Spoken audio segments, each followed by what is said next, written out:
Cricket Diary with RJ Yuvi. Only on Radio City. Welcome to a brand new episode of Cricket Diaries with RJ Yuvi. I've got with me the wicket keeper, the ex-captain for Australia, Tim. Tim, thank you for joining us. No worries. Thanks for having me. My first question, out of curiosity, we've seen Mahendra Singh Dhoni, our wicket keeper captain. Yep. So when you're standing behind the wickets as a wicket keeper and a captain, is it a little better to have all the view probably and captain the side? No, I don't think it really matters, to be honest. As long as you can sort of switch on and off between balls and make sure you're doing your first job, which is to catch the ball. Where you are in the field, to me, didn't really matter, particularly in Test cricket because you've got a lot of time. Maybe in T20 when you've got to save a bit of time. But no, I didn't find it too much of an issue at all. We're here at the Legends League. What is the word legend? Or who do you think is regarded as one of the real legends from the Aussie team and also from the other teams as well? Well, I think our legend's Brett Lee, isn't it? Our captain. I think all the captains probably are the main names, the big legends, and the star attractions. So it's been good fun so far to see some of those guys out of retirement, and to be here myself and being amongst it. It's been great fun. Just out of curiosity again, you're born on the 8th. Yep. Does numerology or superstition has any role to do in your life? No, it doesn't actually. I don't think so. I think maybe at times when you played cricket, you might have put different pads on at the same time or different straps or whatever, did them up differently. But no, I never had anything that was like you a still set do it with thing. the right glove on or the left afterwards? No, not at all. I tried my very best to stay away from all that The colour stuff. of the gloves, anything? No, I mean, not the colour in terms of superstition. I liked to match my colours to look good. That was important. It was to look good, feel good, play good. What's your favourite colour then? No, so whatever. So I was always with Kookaburra. So whatever the sort of colour of gear was that year, and whatever the main colour of the strap was on my pads, I'd like to try and match my shoes to that. So you would prepare for what to carry with you also? You prepare for that also? Yes. I'd get my gear sent in advance, or I'd know what sort of colour we'd be using that summer, and I'd try and match my shoe colour. Tim, you come from a country which is very cricket fanatic. Back in India also, we have the same emotion. Back in the day when you got an option, you remember the first instance you picked up the bat or the gloves probably? What was it? What was your age? Was it backyard cricket to begin with? Yeah, backyard cricket with the bat. When I was very young, I had an older brother and older friends in the street. So we used to play a lot in the backyard and a lot on the street. So it was probably when I was maybe 4 or 5. And then wicket keeping, I started wicket keeping I think when I was about 12. So I was playing in my first sort of club game. We walked out onto the field and we didn't have a wicket keeper. So the coach said, does anyone wicket keep? And I said, well, I'll have a go. And you volunteered? Yeah, that was the first time I did it, and I pretty much kept ever since. Yeah. Super. Do you remember when you picked up the bat or a ball, you had a choice? Probably be a bowler, if not a wicket keeper, something like that? Well, I think in the backyard growing up, I was a young fast bowler. Wow, okay. But then, by the time I was sort of 12, when I wicket kept in my first club game, I didn't really bowl much after that. Fond memories of making it to the Aussie team. You remember the first day in the dressing room, the moment you were announced in the Aussie squad. Where were you? Who broke that announcement to you? How's the feeling like? I was in a place in Northern Australia called Townsville playing an Australia A game against Pakistan A, and I'd got 100. Wow. And the selector then was a guy called Jamie Cox, who played a lot for Tasmania, which was my state. He said that I'd been picked and would be heading over here to England. So I remember that vividly. And then my first one-day game was actually against Scotland in Edinburgh. And my first test match was at Lord's against Pakistan. And obviously for me, being a Tassie boy, Ricky Ponting was the captain and my hero and someone I looked up to, and he presented me my cap at Lord's, which is pretty special. Wow. You remember your initial friends in the dressing room? Well, Steve Smith and I debuted in the same test. And apart from that, I didn't really know anyone. I knew Shane Watson, who was playing for Tasmania at the time, and a good friend of mine who I grew up with, played a lot of my junior cricket, but was Ben Hilfenhaus, and he was in that team as well. So that was, I think, the first and only time so far that there was 3 Tasmanians in the one Australian 11. Tim, I have to ask you, the moment you were handed or given the captaincy's role for Australia, It's probably not the best time to be the Aussie captain. The thing that was going on, the ball tampering saga. Were you prepared? Did it come as a surprise for you? What was your first reaction, probably? No, I wasn't prepared. I wasn't expecting it. But it was, it was what it was. I had a job to do, and I was entrusted with leading the side at that time. It was a huge honour. I mean, you look at the names that have captained Australia in Test cricket, it's a pretty phenomenal list, and to see my name on it is a bit surreal and a bit strange. But at the time, I just thought, well, we're in a bit of trouble here, and someone has to do it. So, like anything, you just give it your best and see how you go. And I certainly enjoyed doing it at times. It was a challenge and it was difficult. But I just look back at it now really proud that I got the opportunity to do that. It's a very, very rare role that anyone gets to do, and to be one of, I think 47 now have done it ever is pretty incredible. Everywhere I've read about it, it always says that you were like that savior, the leader. Yeah, I'm sure the dressing room right at that moment, it's a very different kind of a mood in the dressing room. Yeah. The things with media, the external people, everyone has an opinion about cricket and cricketers in countries like Australia and India. Yeah. How do you take your team together when you also are a very young captain? It was challenging, but I mean, most of the negative stuff was coming from outside of the change room, wasn't it? So it was about making sure that we were all on the same page. It was pretty clear that we'd done the wrong thing and we needed to rebuild trust, but it's just about being good people and trying your best, and that's what we did. One more instance, as an Indian, we're very happy that we came to Australia. We beat Australia. What was the build-up to the series? A little your and Virat Kohli thing, and then Rishabh Pant finishing for us in style. If you just could highlight something about the whole series. Oh, I think the whole series was great. Obviously, we were on the wrong side of it, but it was pretty competitive cricket the whole way through. And I think, again, the thing that stood out to me, I mean, we copped a bit of flack because India hadn't won in Australia before and all that sort of stuff. But I think there's a really clear difference now in Indian cricket and the difference to other eras is that you guys now have these amazing fast bowlers that you can come to Australia and you can compete and you can make our batters feel really uncomfortable with good fast bowling. And other Australian teams have never had to contend with that from India. Certainly in Australia, we go to India and we struggle playing spin, and that's always been the case. But for India to be able to come here now with a big list of young, fresh, fast bowlers, it was a completely different challenge. And a couple of them, we didn't have Steve Smith and we didn't have David Warner, and it was a challenging time. But India outplayed us, and a big reason for that is the fast bowlers. Now it's England are a very, very good team all around the world now, and in past eras, I think they were a very, very good team in India and then struggled when they went away. But as I said, those fast bowlers make them very, very tricky to play anywhere in the world. Tim, we have seen some documentary parts also of the same era, the documentaries that were released also. So I know a little about it. But as a captain, India coming in, doing well for a change in Australia. Yeah. As a captain, how would you prepare for someone like Virat Kohli? We heard you over the mic a couple of times, your conversations, etc. But I'm sure that's not exactly what we read and what's happening in the game. There's a lot of difference. But how would you prepare for someone like a Virat Kohli?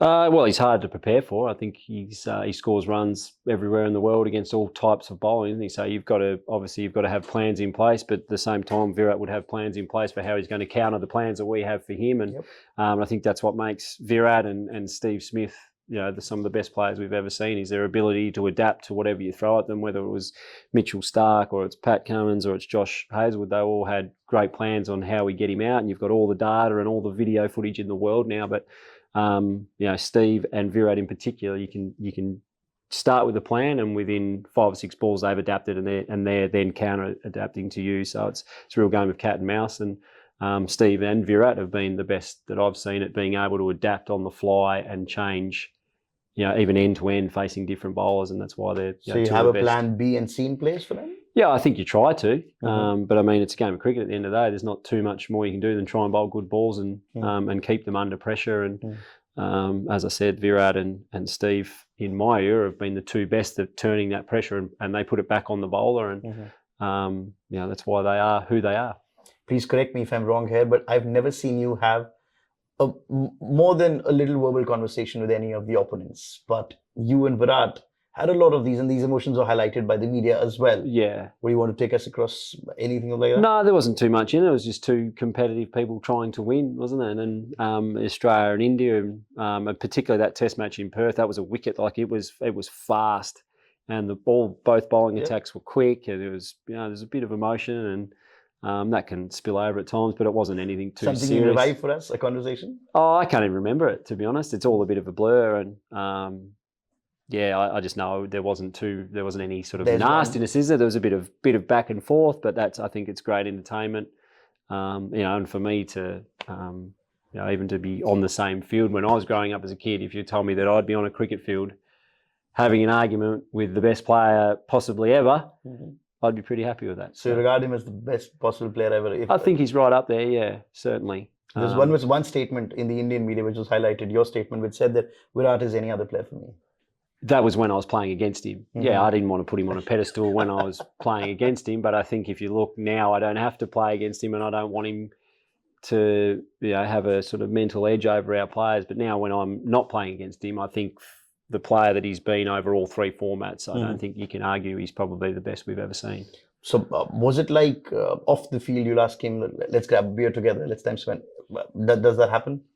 Not then. I mean, those two series are interesting because it was around COVID time, so there wasn't a lot of interaction, and you were separated the whole time. I mean, one of them, I don't think we even had crowds, or we were staying in hotels and you weren't allowed off your floor. So that was a really interesting period to be playing international cricket. But certainly as life goes on, and hopefully I'll get into some coaching and we cross paths again, then it would be great to chat to someone as good as him and pick his brain about cricket and life. The Ashes victory. Then after a long time, probably. Yeah. How do you rate it as? How different was the preparation on for that? The Ashes for us is obviously the pinnacle. I think the border Gavaskar is growing up to that, but certainly growing up as a kid, the Ashes is the pinnacle, and that's the one that means the most at the moment to Australians. So to be able to play in a couple of those, win one, and bring the Ashes then back home from England for the first time in 20 odd years was pretty special. Can be a pretty difficult place to come and play with all the media hounding you and the crowd drinking beers and getting stuck into you. So it was, but again, now look back at it, now it's over, and it was one of the great times of my life, particularly over here in England, when your back's against the wall and the whole country is literally getting stuck into you. At the time, it can be quite daunting, but looking back, it was an amazing experience. What is more difficult then, going to India and beating or playing against India, or coming to England beating India? I think for Australians, I think going to India, I think the conditions there are so foreign. It takes a long time to get used to that. We're not used to facing that much spin and that higher quality spin in conditions that suit them. England, you can get used to, for us, a little bit quicker. Obviously, the ball's different, but we use that a lot more than we've been to India traditionally over the years. Although it's you start to go to India now with IPL. Although has IPL you can't. I think it's helped in terms of getting used to the environment, but you can't replicate Test cricket pitches in the IPL. The IPL is like batting on this table, and you can hit it wherever you like. And then in Test match cricket, particularly after day 1 and 2, it's all in the spinner's favour, isn't it? So it's a real challenge. What would you fancy keeping in your pocket? Beating England in England for the Ashes, or beating India in India for a Test series? Do you know what? Right now, love beating England, but it's not as hard as beating India in India. I think that's now, we hold the Ashes in the highest of esteem, but in terms of the cricket challenge, the history and everything that's steeped around the Ashes, that's number one. But in terms of a cricket challenge, the hardest thing to do in world cricket is to win in India. Super. Just one question before I have a rapid fire for you. As a wicketkeeper, a 50-over format or a 20-over format or a Test format, you have to focus on every single delivery. Yeah. Then go to the dressing room and probably come out to bat again. Do you think it's a little more engaging and tiring as a wicket-keeper batsman as compared to any other fielder and a batsman? Yeah, potentially. Potentially it is, yeah. But for me, that was what drew me to it. I get bored very easily. So when I'm in the field, I get lost and I'm off looking at the crowd or whatever. Whereas wicket keeping, for me, I feel like I'm in the game every ball. And I like to be involved. Like I said, I get a bit bored and whatnot. So for me to be focused on in every ball is something that I love about wicket keeping. I don't like going out in the field and being in the game one ball every 25 or touching it once every hour. I like to touch the ball. I like to be in the game, and wicket keeping is the best way to do that. Is Tim Paine an emotional cricketer? Do you take your loss or win back home or to the hotel? No, not really. I mean, I do take it personally when you lose, absolutely. But I'm not someone that you'd see, sulking in the corner.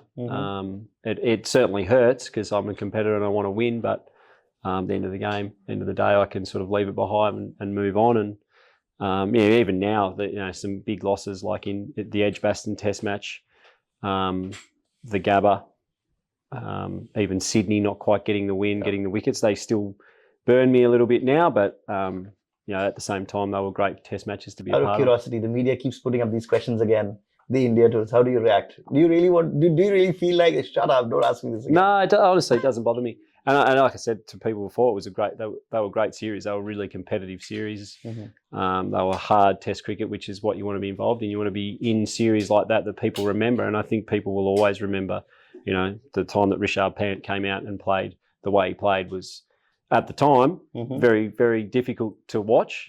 But looking back, that was a really special moment in Test cricket, in his career and in his Test cricket journey, winning in Australia. And, we were a part of it. We were on the wrong side of it, but it's still, pretty special. Did you ever expect India to go that hard and chase it on the final day? Oh, yeah, we knew he would. We knew that was his role in the team and how he would play, and that's how he plays his best. And I've said before, he plays cricket how I wish I could. I'd love to be able to play like that. I was never that good. But he just, I love watching him play. I always have since the first time he came here. We were like, wow, this guy's talented and he's a free spirit and he takes the game on and he has fun. And I think that's how cricket should be played. But it's very, very hard to do that at international level. For him to come out, he plays like I would play if I was down the beach or in the backyard. And when there's so much at stake, to have that ability just to put it aside and just go and play is amazing. I think that's why people love watching him. You guys in Australia have had a lot of very legendary wicket keepers. Yeah. Someone you really were fond of or followed when you were growing up? Ian Healy, Gilchrist? Yeah. Well, Ian Healy for me when I was really young, and then obviously Gilly. Gilly was a machine to watch, wasn't he, with the bat, the way he changed the game. It made it difficult for us. But yeah, in terms of pure wicket keeping, I used to love watching Ian Healy. I think he was just an amazing gloveman. But who do you regard as the best wicketkeeper batsman ever to play the game? I'd have to go with Gilly. I think he changed it, and then MS came in, and MS's career in the end was pretty staggering, and he's still doing it now in the IPL. So probably T20 is probably him, but I think in the overall package and being able to change the game, I think Adam Gilchrist. What if you're the captain? Who would you pick, Gilchrist or Dhoni then? Or where are we playing? We're playing in the Lords at the Lords. At Lords, I think in Australia and in England, I'd pick Gilly. If I was on the subcontinent, I'd pick MS. Super. I've just heard about this, that wicket keepers and spinners potentially have a little change in how the finger structures are after they play. Has there been any change in your hand? Can we see it in the camera? Mine are okay. Only this one, which I did when I was batting, can you give it to the obviously camera, a long time ago. But no, otherwise I came out of it pretty well.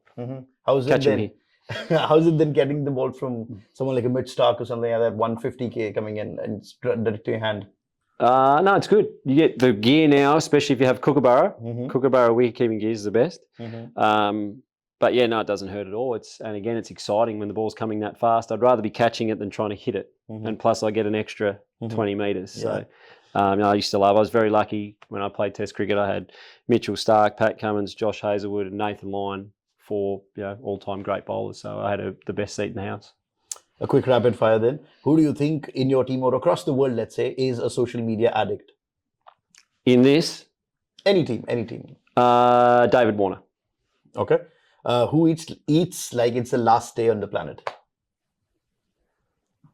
Oh.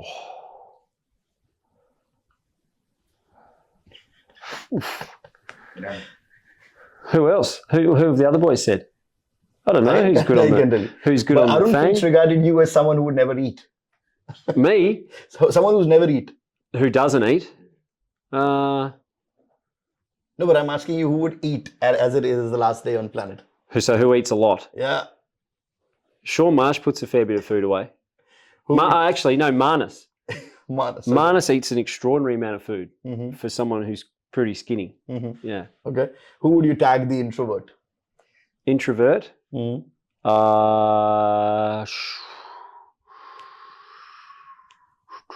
Marsh. Good one. The selfie king. David Warner. Who would you reckon would sing a song or just pass by singing or Brett humming Lee. something? Brett Lee.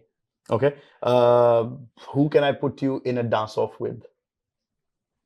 Well, if I had to win, That's your choice. well, I Do would. you want to win? Who's a good dancer? I don't think many of the Aussies are very good dancers at all. Let's say any other team, probably India, Pakistan, England, whatever. It looks like when I watch the Indians celebrate, it looks like they're all pretty good dancers. But the Aussies not very good. Not very good. Okay. Who can I put you in a 100-meter race with? Well, I had one with Marnus back in about 4 years ago. Who won? I beat him because he was saying I was old and that he'd beat me. So we had a race at Allan Border Field, and I beat him. Wow, superb. Who do you think is likely to make a comeback to international cricket? After last night, I think Dan Christian wants to. Yeah. He wants to. Or he Yeah, should? he was saying he might because he hit him so well yesterday. Final few questions. Who would you hit for a 6 on a last ball and win the game? If you can choose the bowler, if you can, though. Oh.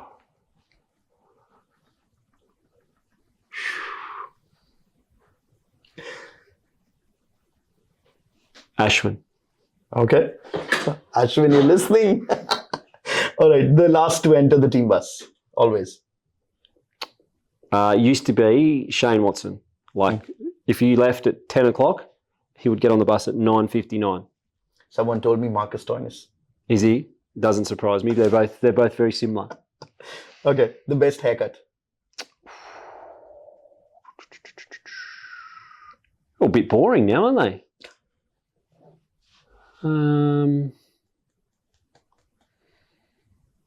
Well, who's got a different haircut these days? No one? Like, no, Can't think of anyone. everyone's like short back and sides, aren't they? All right. Who have we got? Trying to think. Let me throw another question to you. Tim, you're the captain. There's 1 ball, 6 runs required. Across world cricket, who would you send into bat? 1 ball, 6 to win. Good question.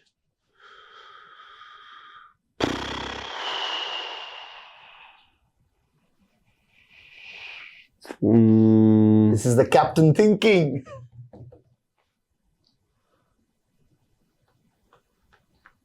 Maxwell.